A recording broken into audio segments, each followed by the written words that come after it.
We are here because our great American republic is enmired in dark money, huge gouts of anonymized money by covert political influence. The deluge of dark money pours in through donations in the hundreds of thousands, in the millions, even in the tens of millions of dollars. An entire new political infrastructure has been set up in our country to manage the dark money cascade and to hide the donors.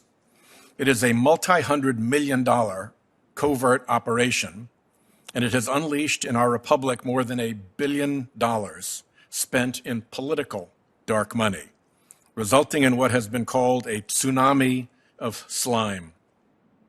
For a long while, this slime machinery was mostly Republican, but in recent years, Democratic dark money has caught up. Now, Republican colleagues have faced massive attacks leveled through Democratic front groups.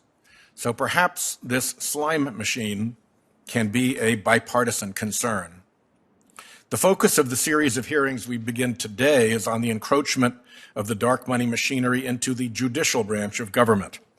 This first hearing will provide an overview of various avenues of dark money influence. We will dig into each separately in hearings to come. It begins with the selection of judges.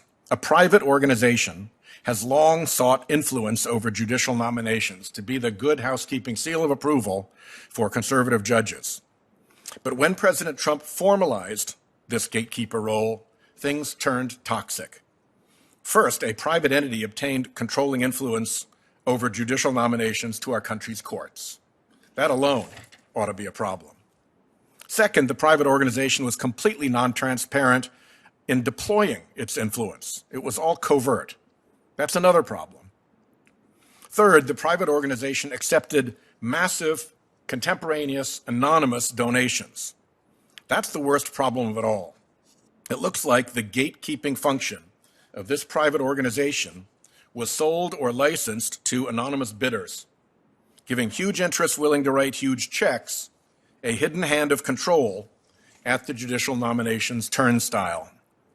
Related groups sprang up in coordination with the gatekeeper group, which the Washington Post has reported combined into a $250 million dark money network out to control judicial selection. We don't know who the big donors are behind this clandestine operation or what business they have before the judges they helped into their robes.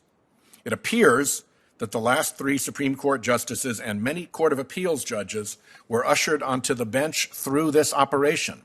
So it is no small thing